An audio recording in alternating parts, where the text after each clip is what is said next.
Now, Jeepers Creepers, the movie, came out in 2001. It's now 2024, and we know that the creeper comes out every 23 years to feed for 23 days. So, what if I told you that that movie was actually based on true events?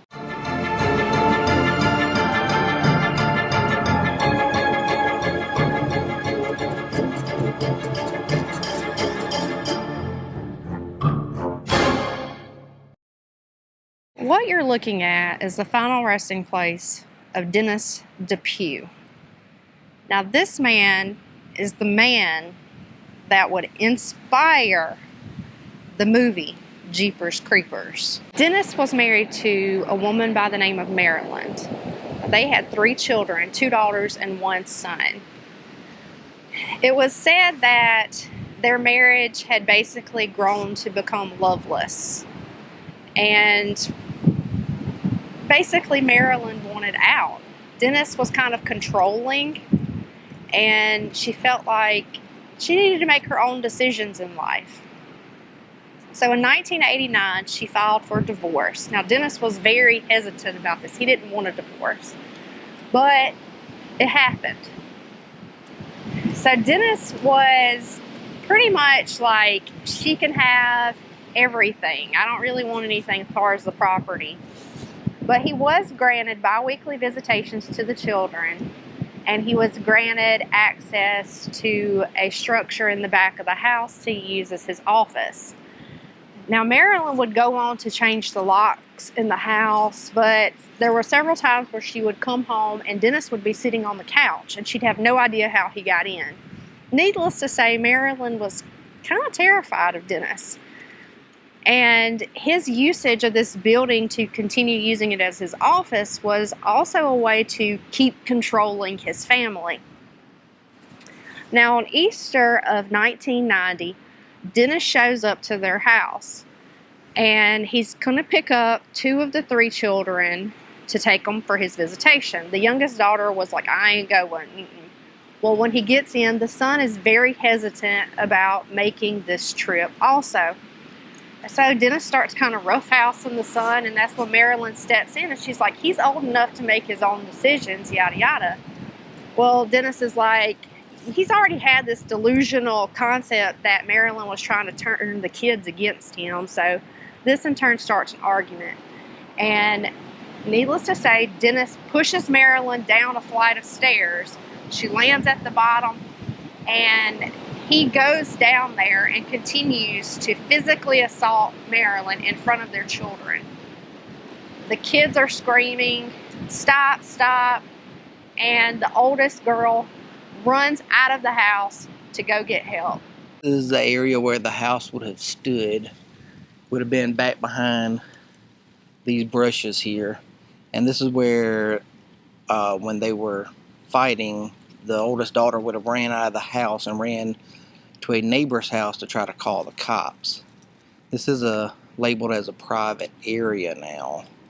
This is kind of what the street looks like, but the house would have sat right up there. So it's been torn down since all this happened. This is the location. Don's Drive. All that remains is grown-up trees. So we're here just off of Snow Prairie Road in Michigan, and this would have been the road where, when Dennis left the house with Marilyn after their fight and he knocks her down the stairs, he would have been traveling south from his home on Snow Prairie Road. Let me flip the camera around. Would it be this road right here? Now, he would have pulled over right in this lot right here. Now, where there used to sit an old church in this area. He's shot Marilyn in the back of the head, and he would have dumped her body here, somewhere behind the old church that once sat here. Now, her body would have been found and recovered the next day by a worker. And I believe she was found in like a brush, some high grass bush area type thing. behind the church, because that's where he dumped her. And then he would have continued, once he dumped the body, he would have continued down Snow Prairie Road heading south in this direction. Now, as he continues south, he's gonna be in a pretty bit of a hurry. You know, you just got in a fight with your wife, you just, you know, offed her, for lack of a better term. But he would have been speeding very quickly down this road. And as fate would have it, he would be speeding right past a couple. Being that it was Sunday afternoon, there was a couple by the name of Thornton that was taking their normal afternoon drive, and they would oftentimes play a game when they would see license plates tagged, try to like come up with phrases or names for the tag. So this old van comes flying up on them, almost like he'd been to Taco Bell and he's trying to get home. I know the feeling. If that was the case, it would have been much better than what he was actually doing, though. Yep. So he flies on their butt on this road, this stretch right here that we're currently on. They look in the rearview mirror and they see the front of his van just practically eating the back of their car. Now he floors it around them, and the Thorntons come up with a name because his tag said GZ. So she said, GZ. Geez, he's in a hurry. Look at this guy coming around us, honey. He sure is in a hurry. There he goes. GZ. Jeez. He must be in a hurry. And he was, because he had business he needed to attend to.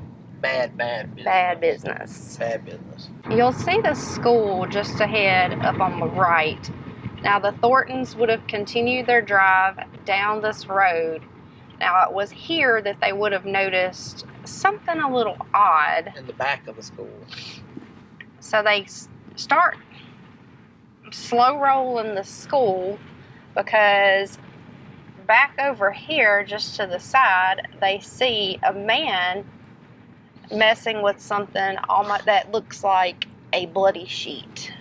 So they would have been eyeballing like this way. There he is over there, kind of by that tree. And they would have passed by, and they would have noticed that it was the same van riding their butt parked right out there. Yep. The tank is gone, but it would have been parked between the school and this giant, like, gas propane-looking tank. As we approached an old schoolhouse, I saw a man behind it, and he had what appeared to be a bloody sheet. There's a bloody sheet. Where?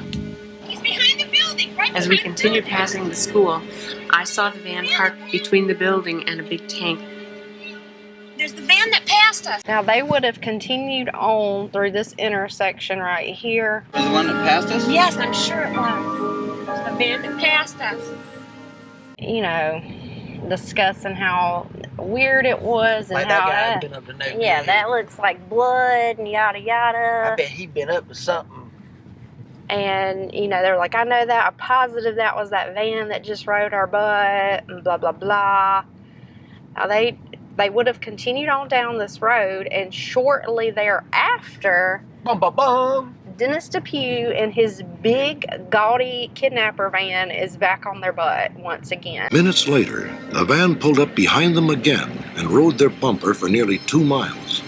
Only this time he is, like, really riding their butt to the point to where Miss Thornton is like, I need to write this stuff down.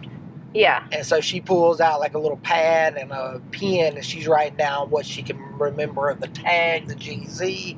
They're writing down the color of the van, what it looks like, and even the point to where Mr. Thornton is like, well, he's wearing a white skull cap like what I have on right now. Right. And I think it said he followed them for About 2 miles. 2 miles. So we're going to go travel down this road for 2 miles, try to take the same path that the Thorntons would have taken. Now, at this point, Dennis Depue has been following the Thorntons for a little while on the road. They turn off. Now, once they made this turn, he pulled off on the side of the road. Finally, a nervous Ray Thornton turned off the highway. When he did, The van pulled to the side of the road. So they were like, we need to go back and see what this dude's doing. We decided to turn around and come back and see if we get a license plate number. So once they would have made their turnaround, they would have seen his van pulled off on the side of the road over there, and they're like, he's out of the van doing some suspicious stuff. Yes, he is, Mrs. Thornton. To me, it like blows my mind that he would be pulled off like right on the side of the road doing all this sketchy stuff. I mean, he probably ain't thinking clearly. I mean, he's just, murdered his wife and dumped the body and then dumped the bloody sheet, and he's just like, I gotta do something. If indeed this is the area, he would have been sitting right over there. They would have pulled out, gone past him really slow, and noticed that he was changing the tag on the van. Now, also, along with doing that, they noticed that the passenger side door to the van was slightly ajar, and the whole door was covered in blood. There he is. What is he doing? I don't know, he's in the back of the van. He looks like he's changed. He's changing the plates. He was behind his van with the passenger front door open. You seen the numbers on that plate he just And put I up? saw that the passenger door was covered with blood. So that concretes their suspicion of this man, and they're like, we need to turn around and go back to the school and see exactly what it was that he was trying to, hide behind the school. Well, I was beginning to get nervous when we got back to the schoolhouse. We were very careful about where we walked. Where'd you see him? Back over this way. Okay. We tried to find what this white thing was that he had been carrying. So here's the old school, and this is where Dennis would have been burying something bloody that the Thorntons see as they pass by. Now they have turned around, they came back to this old school to try to see what exactly it was that this person was burying. So, and it is extremely windy. I about lost my hat. 1908 District School number 3. Yeah, this is now a historic building, and I know at one time, Look. What? There's an animal. I don't know what it was, like a gopher or something. At one time they had a fire here, but the neighbors were very quick to He came out of his little hole. call it in, so the building got saved. Now now it stated that he was trying to bury the sheet in an animal hole. It probably would have been something very similar to that, Yeah. because he was over here on this side near this tree in the Unsolved Mysteries episode that they used to air it, because they actually filmed the Unsolved Mysteries episode here at the actual school. Look! I see it. That's probably it. What is it? Oh, The flesh on it. I don't know where he went. I was looking for him. He was big, whatever he was, like a gopher. It looked like it may have been a gopher, because there's a little hole right here too. So yeah, they would have came back to the school, and around the side, kind of here in the back, they would have found the bloody sheet that he was trying to bury. He didn't do a very good job if he didn't get it all the way down in that animal hole. So they would have found it, and they would have said, hey, let's go call the cops. Now, the cops had already had one call, from the house, stating that, what had happened with him pushing Marilyn down the stairs and beating her, and that he was supposed to be taking her to the hospital. So, the child had ran to the neighbor's house. So one call had already came in. Now this call had come in, and they really didn't put two and two together that they were talking about the same thing. Now, once the police arrived here, they found tire tracks out there and blood, and they discovered that the blood did in fact belong to Marilyn. And I'm about to get blown away out here. I know. It's super windy today.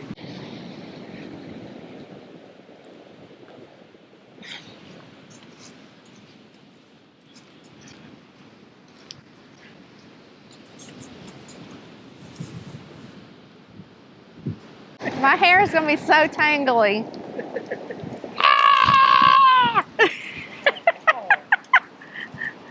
I think it's very funny because when you look at the film Jeepers Creepers and you compare the two, so obviously they pulled a lot of inspiration from this story for the beginning part of the movie. Although Dennis Depue does look like he could have been a creature. Yeah, he does. Because that photo of him and Marilyn is the most horrific JCPenney photo I've ever seen in my life. Yeah, it's pretty bad. But the tailgating, like in the beginning of the movie, where he speeds around them and they pass. Get off the road and let him pass you! He's nuts! I know he's nuts!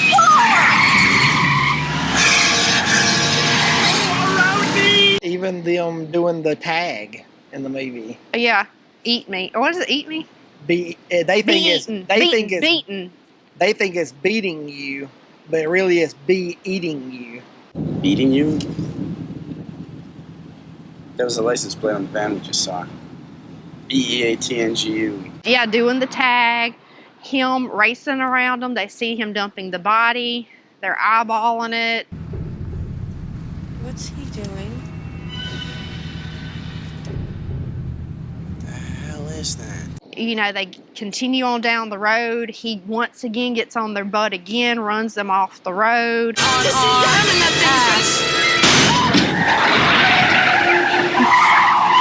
They turn around. They're like, hey, we need to find out what's going on with that bloody body that we saw him dumping. We're both pretty damn sure what we saw him dump down that pipe, right? Look in the pipe. And if there's nothing there, nothing we can do, we just drive on home and call the cops. And you know that's what we should do. Just like the Thorntons did here.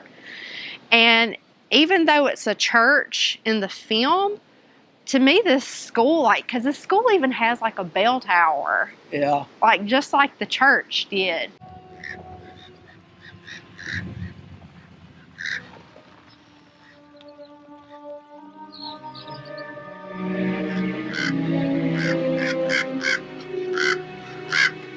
Well, I wonder if they built the church for the movie to resemble this school. And, you know, that... Because that, to me, that would make sense. Like, it's a church versus a school, but we're going to make the church... was already there, like in the film, but it got burned down. I knew Remember when we were doing the filming locations that people speculate that old Steinberg had somebody burn it down? Yeah. Because he got tired of people coming out there from that love the movie. Joke's on you, though, because, you know, we came anyway. But, yeah, and just being here right now, you can obviously tell, like, because at first when we read the story, we were like, it's a little strange that he was trying to stuff it in an animal hole. But after coming here, I can see where it's very plausible because there's a giant gopher. There's got to be a gopher. He's very elusive. We've seen him twice. All you really see is the light brownness in his butt. As he's Yeah, I seen his whole body, but it was like the back of him and his tail before he dipped down. Yeah. But yeah, he's got several holes dug around here. That would be big enough for a sheep. Yeah. But one thing that I do question about Dennis's methods, though, is like why he didn't just, when he dumped Marilyn off right down there, why he just didn't leave her wrapped up in the sheet. Yeah, that, I don't know.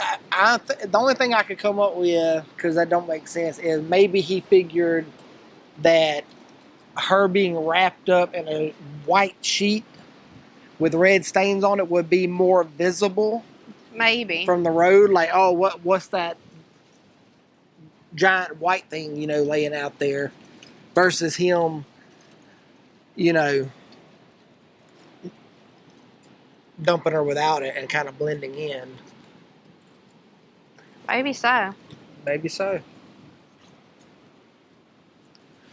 But, you know, once the 2 calls came in about them and they found out that was Marilyn's blood here, it kind of started this manhunt for Dennis after that. But he kind of remained unfound up until, what was it, like a year? It was almost a year. Yeah, but I think it was a couple of months after he did all this, they started, you know, his friends and family started receiving like sketchy letters, like crazy letters, like trying to justify like what he did. So it had been almost a year since this whole crazy thing went down. Since the Thorntons saw, you know, the weird van and the bloody sheet, and they called the cops. Now, Dennis had been living around the Dallas area under a different name. His name reminded me of like a character that Will Ferrell would have played. What was it? Something Queen? Yeah, something Queen. So he's actually, they believe he was actually sitting there watching TV the night the Unsolved Mysteries episode aired about his murder and the Thorntons and all that stuff. And his then girlfriend had come home from work. He's kind of freaking out, making up something about my mother's sick. I got to go visit her. I got to go take care of her and everything. I need you to make me some sandwich for this. It's going to be a long trip. Need you to make me some sandwiches. And she's like, what are you talking about? He just keeps on and on. I gotta leave, you know, make me some sandwiches. So she makes him a few sandwiches for the long trip, and he packs a couple of things, and he goes and gets, you know, to leave, and kind of just, you know, gives her a little peck on the cheek, which was out of the ordinary. So she gives him a big hug, and she kind of, you know, she kind of feels like she knows she's not going to see him anymore. He gets in his van, leaves, and ends up, the cops see the van. It's got different plates on it. And actually chase him across the Louisiana-Mississippi line. He busted through a couple police barricades. And the sheriff, you know, gave his deputies, hey, I want you to shoot it. If he does it again, if he's not going to stop, I want you to shoot the front tire out. Well, they missed the front tire. But they get both back tires. Pulls over, and before, you know, he could get out, Dennis turns the gun on himself, kills himself. So he kind of was either going to go out, either wanting the cops to kill him, or he was going to take his own life. Now, the then girlfriend knew something was up when she had gotten home, because his van wasn't parked in the garage. She said he always parked his van in the garage, and this time it wasn't. So, and she believes that he was trying to keep her from seeing the TV because the Unsolved Mysteries episode was airing, and he didn't want her to, you know, figure out that his real name was Dennis. Yeah, I think his fake name was Hank Queen. Hank Queen. Can't you picture, like, Will Ferrell playing a Hank Queen? like in The Anchorman or something? Well, that does it for us on this adventure. This true crime, real life inspired Jeepers Creepers. Big shout out to our Patreon VIP Road Warrior, Crypt Lady. Thank you for your support each month. It helps. Head over to our Patreon if you'd like to, you know, be a member too. Different levels for everybody. Any final thoughts on this craziness? No. I mean, it's funny to me, like, how much it does resemble the first part of Jeepers Creepers. Yeah. And how much he kind of even resembled a little creeper. Mm-hmm. Just without the green skin. So I think I would have rather have the creeper after me than Dennis Depue. yeah. All right, we'll catch you guys down the road at the next exit. Keep it spooky. Later.